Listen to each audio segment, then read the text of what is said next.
Hello students and welcome to engineer sim classes. जैसे आप सबको पता है कि हम लोग डेली प्रैक्टिस सेशन लेके आपके लिए आ रहे हैं और ये प्रैक्टिस सेशन जो आपके अपकमिंग एग्ज़ाम है उसमें काम आने वाला है। जैसे कि जेई का एग्ज़ाम अक्टूबर मिड में होने वाला है, उसमें काम आएगा। और हमने एक सब्जेक्ट फिनिश कर दिया है कंप्लीट फ्लूइड पे क्वेश्चन हम लोगों ने प्रैक्टिस किया और हम लोगों ने हाइड्रोलिक्स मशीन्स दूसरा सब्जेक्ट स्टार्ट किया हुआ है और इसका ये सेशन है पार्ट 3।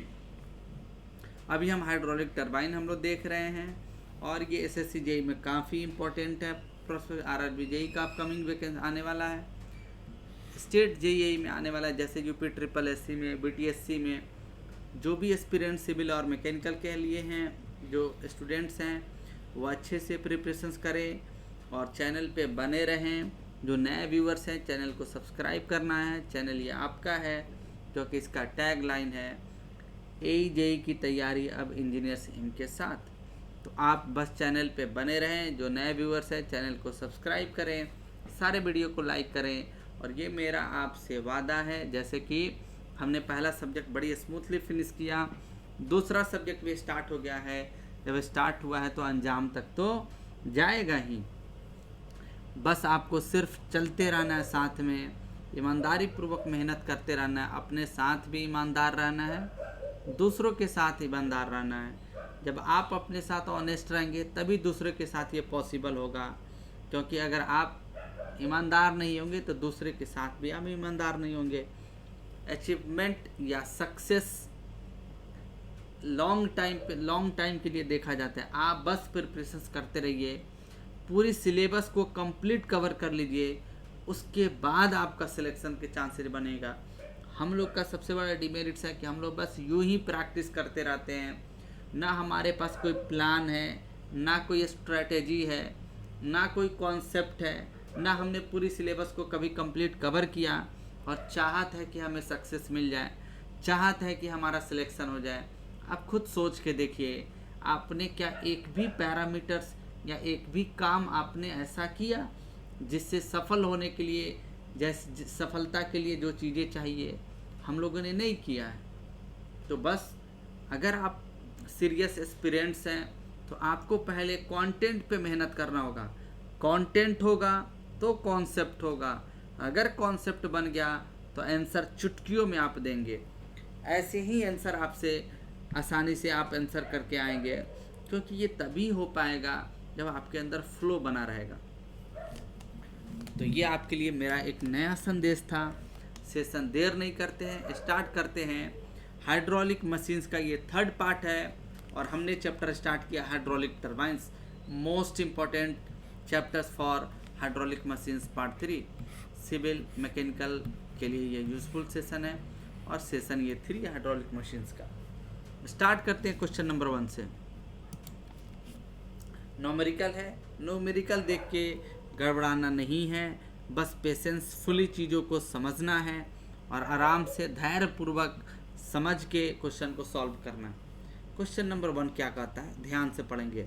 अ टरबाइन डेवलप 9000 किलोवाट। ऑब्वियस सी बात है, पावर किलोवाट वाट किसका यूनिट होता है पावर का, 9000 किलोवाट आपका दिया हुआ है।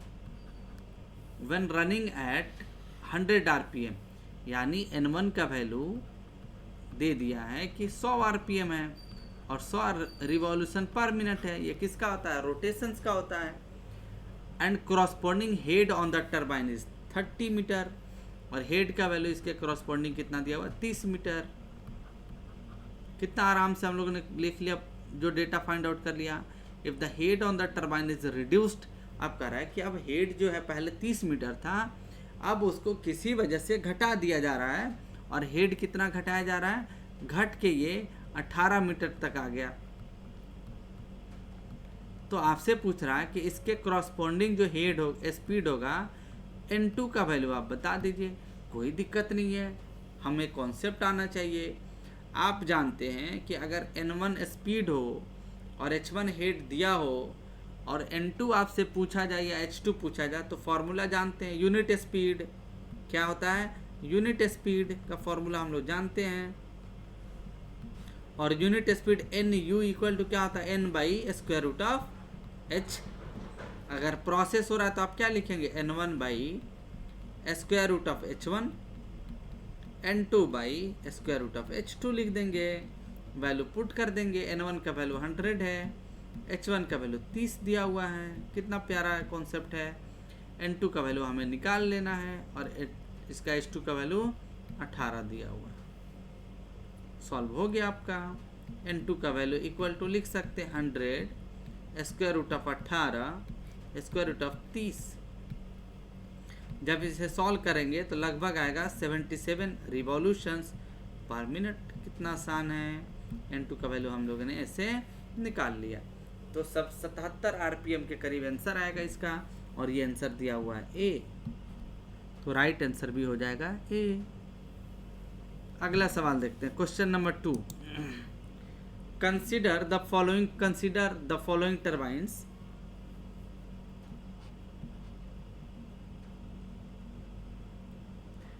Consider the following turbines. हमें टर्बाइन्स दिया हुआ है, समझ के उसको अरेंज करना है। फ्रांसिस टर्बाइन दिया हुआ, कोई दिक्कत नहीं। पेल्टन व्हील दिया हुआ है जिसमें 2 और मोर जेट्स हैं, पेल्टन विथ सिंगल जेट, और कैप्लन टर्बाइन। पूछ रहा है the correct sequence of this turbine in increasing order of their specific speed. Increasing order में स्पेसिफिक स्पीड, तो सबसे ज़्यादा हम लोग देखते आ रहे हैं किसका स्पेसिफिक स्पीड ज़्यादा होता है, कैप्लान का।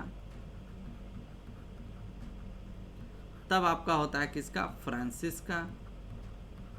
अगर यहाँ प्रोपेलर भी रहता तो सही था, तब आपका होता है फ्रांसिस का, तब आपका होता है पेल्टन का। तो ये तो बात है, कैप्लन सही होगा, पहले हो जाएगा correct sequence of the increasing और देयर स्पेसिफिक स्पीड। तो इंक्रीजिंग मतलब 4 लास्ट में चल जाएगा, उससे पहले 1 आ जाएगा। अब यहाँ पे 2 है और 1 है, तो 2 का ज़्यादा होगा, और उसके बाद 3 हो जाएगा। तो 3 का सबसे कम, उससे ज़्यादा 2 का, उससे ज़्यादा 1 का, उससे ज़्यादा 4। तो according to the question the right arrangement और सीक्वेंस इज 3 2 1 4, और यहाँ पे सुंदर सा ऑप्शन आपका दिया हुआ है बी। ठीक है, अगला सवाल देखते हैं, क्वेश्चन नंबर 3। क्या करा है question number 3? Consider the following statements regarding reaction turbine. Consider the following statements regarding reaction turbine. Reaction turbine के बारे में, blade shape is aerofoil type and it's manufacture is difficult. बिल्कुल सही है, इसमें कोई दो राय नहीं है। It is suitable for a small power, नहीं, ये लार्ज पावर के लिए सूटेबल है, गलत है। Leakage losses are less as compared to friction loss, नहीं, ज़्यादा होता है, ये गलत है। तो आप कहेंगे सिर्फ एरोफॉइल टाइप का ब्लेड होता है, पावर ज़्यादा डेवलप होता है, लीकेज होता है ज़्यादा होता है। तो इस तरह से ऑप्शन आपका क्या हो जाएगा, ओनली 1। अब आप खुद सोचिए, अगर यहाँ 3 ऑप्शंस दिया है, उसमें सेलेक्ट करना है, कॉन्सेप्ट अगर सही से क्लियर नहीं होगा तो क्या हम आंसर कर पाएंगे, नहीं कर पाएंगे। Only 1 is correct. अगला सवाल है question number 4। The critical speed of A turbine is,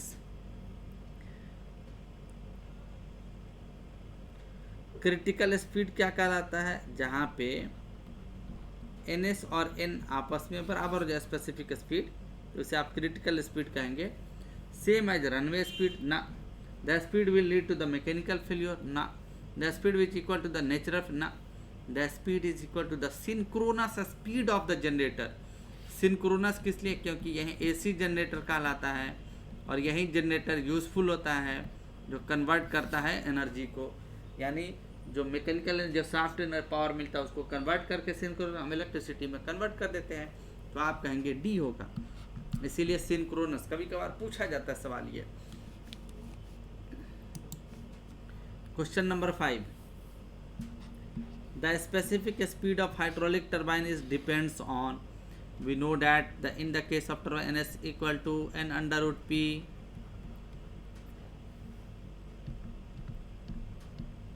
N under root P H पर पावर 5/4 होता है। ये स्पेसिफिक स्पीड ऑफ टर्बाइन कहलाता है, याद रखेंगे।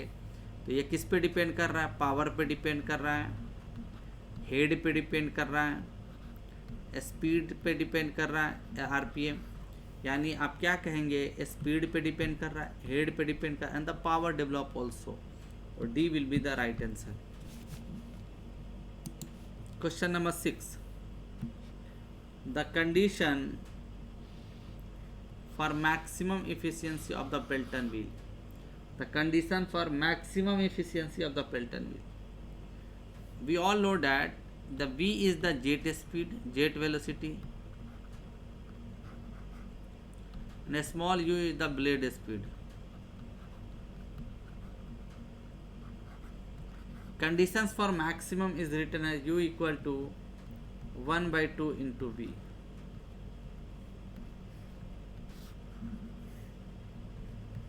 अगर ये कंडीशन सेटिस्फाई होगा तो हम कहेंगे कि ये मैक्सिमम इफिशियंसी को जनरेट करेगा। तो blade speed is 1/2 of the jet speed. Question number 7, if the discharge of water is radial at outlet, अगर रेडियल एट आउटलेट है तो आप कहेंगे VW2 का value 0। The hydraulic efficiency of the Francis turbine, तो hydraulic efficiency equal to क्या होगा, shaft power to the runner power, यानी rho Q VW1 U1 plus VW2 U2 whirl velocity divided by rho GQH होता है। यहाँ से रो cancel, Q से Q cancel, और VW2 आपका 0 हो जाएगा, तो बचेगा क्या, VW1 U1 divided by GH, यानी हाइड्रोलिक इफिशियंसी इक्वल टू होता है,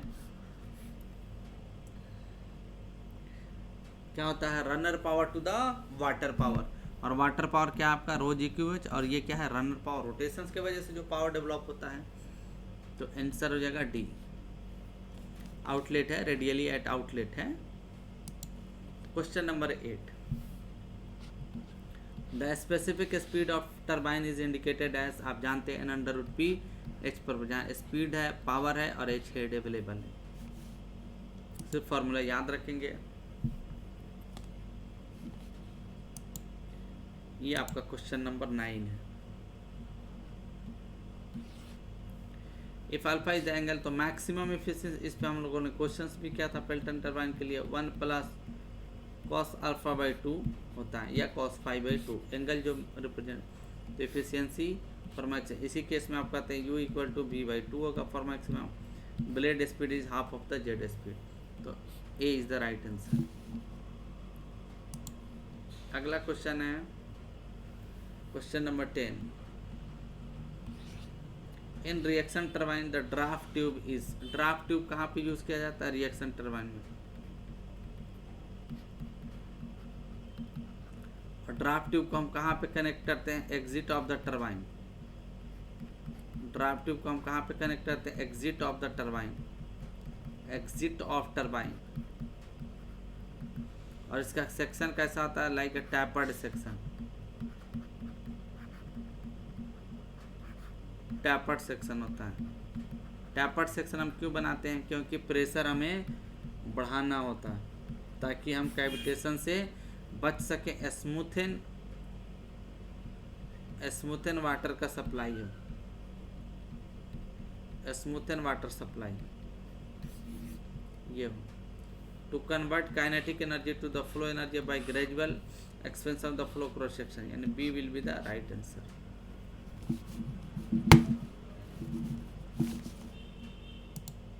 क्वेश्चन नंबर 11, ये मिस टाइप है, कोई नहीं। Turbine is a machine which convert the, turbine का पर्पस क्या होता है, हाइड्रोलिक एनर्जी को मैकेनिकल एनर्जी में कन्वर्ट करना,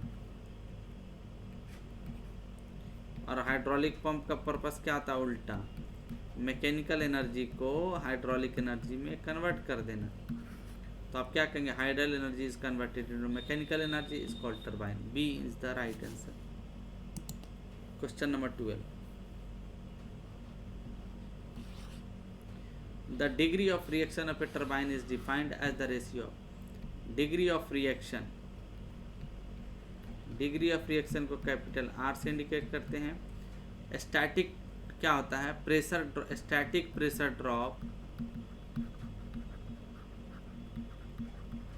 drop to the total pressure drop. और static pressure drop total pressure drop, degree of reaction जो होता है पेल्टन व्हील में 0 होता है, क्योंकि वहाँ पे U1 इक्वल टू U2 होता है, VR1 इक्वल टू VR2 होता है। तो इस तरह से टोटल प्रेशर आप बात कर सकते हैं। यहाँ पे वैल्यू क्या आता है आपका, कम आता है। तो A will be the right answer. सिर्फ ये रिएक्शन टरबाइन में एग्जिस्ट करता है, जिसका वैल्यू 1/2 R लेस देन 1 तक वेरी करता है। अगला सवाल है 12। चलिए क्वेश्चन नंबर 30, यहाँ से सही है। The power develop by a turbine is, unit quantities की बात करें टरबाइन में तो मैं फॉर्मूला लिख देता हूँ। जैसे पहला यूनिट स्पीड, जिसे NU कहते हैं, क्या होता है, NU इक्वल टू N/√H। अगर सेम प्रोसेस हो रहा है तो क्या लिखेंगे, N1/√H1 इक्वल टू N2/√H2। ठीक है, ऐसे ही होता है यूनिट डिस्चार्ज, जिसे QU से इंडिकेट करते हैं। Q बाई क्या होता है, √H1। लिख सकते हैं Q1/√H1 equal to Q2/√H2। Third will be the unit power.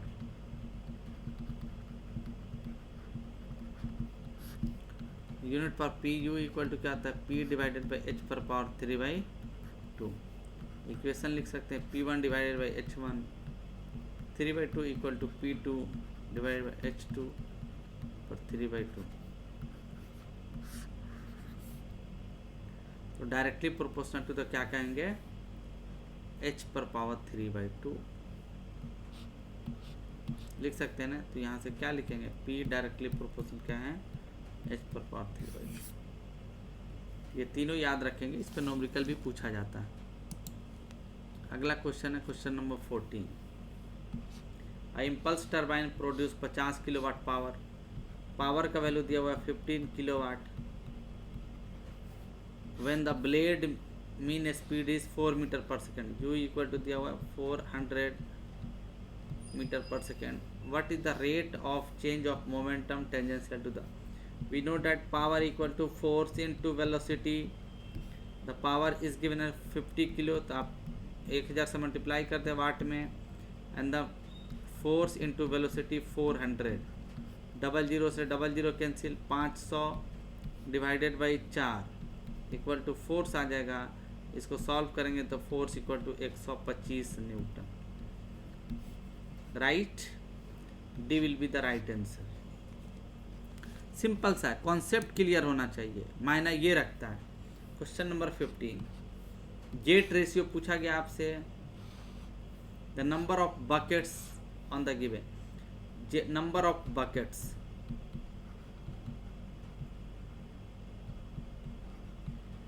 Jet ratio क्या कहलाता है, जेट रेशियो इक्वल टू होता है D/D, और number of buckets equal to क्या आता है 15 डिवाइडेड D/2D, यानी 15 प्लस 0.25 m होता है इक्वेशन, जहाँ D/D क्या अपना जेट रेशियो है। तो D will be the right answer. Capital D to the small d, या wheel to the diameter of the pipe क्या होता है, जेट रेशियो। ये भी याद रखेंगे, jet ratio M equal to होता है D/D, और number of buckets equal to होता है 15 D/2 इंटू D। तो right answer will be D। तो ये था आपका हाइड्रोलिक मशीन्स का सेशन 3 और हाइड्रोलिक टरबाइंस का पार्ट 3 था। इस पे और सेशन लेके आएंगे, क्योंकि कुछ चीज़ें बचा हुआ है, जैसे हेड से रिलेटेड, कैविटेशन से रिलेटेड, फिर आपका सिमिलरिटी से रिलेटेड। तो एक सेशन या 2 सेशन और इस पे हम लोग प्रैक्टिस कर लेंगे। अभी तक हमने लगभग 40-50 क्वेश्चन प्रैक्टिस कर लिया इस पे हाइड्रोलिक टरबाइन पे। तो 2 सेशन और 25-30 क्वेश्चन कर लेंगे तो कॉन्सेप्ट आपका और अच्छा क्लियर हो जाएगा। बस आप सेशन को देखते रहिए, एंजॉय कीजिए। ये मेरा वादा है कि सवाल इससे कभी नहीं छूट सकता आपसे, क्योंकि सारे वेराइटीज़ ऑफ जो क्वेश्चंस होते हैं हम लोग कंसीडर करके सॉल्व कर रहे हैं। वो आपको दिख जाएगा। आप नादान बच्चा नहीं है, आपके पास सिलेबस है, आप देख सकते हैं, कंटेंट की लेवल देख सकते हैं, कंटेंट डिलीवर करने का तरीका देख सकते हैं। तो आई होप आपको काफ़ी हेल्प मिलने वाला है आगे आने वाले अपकमिंग एग्ज़ाम में, SSC JEE RRB JEE में। बस आप चैनल पे बने रहें। नए व्यूवर्स हैं तो आप चैनल को देखें, सब्सक्राइब करें, सारे वीडियो को लाइक करें। बाकी आपका चैनल है, चैनल बढ़ाना आपका जिम्मेदारी है। Thank you for watching. फिर मिलते हैं अगले सेशन में हाइड्रोलिक मशीन्स का सेशन 4 एंड हाइड्रोलिक टरबाइन का पार्ट 4 में।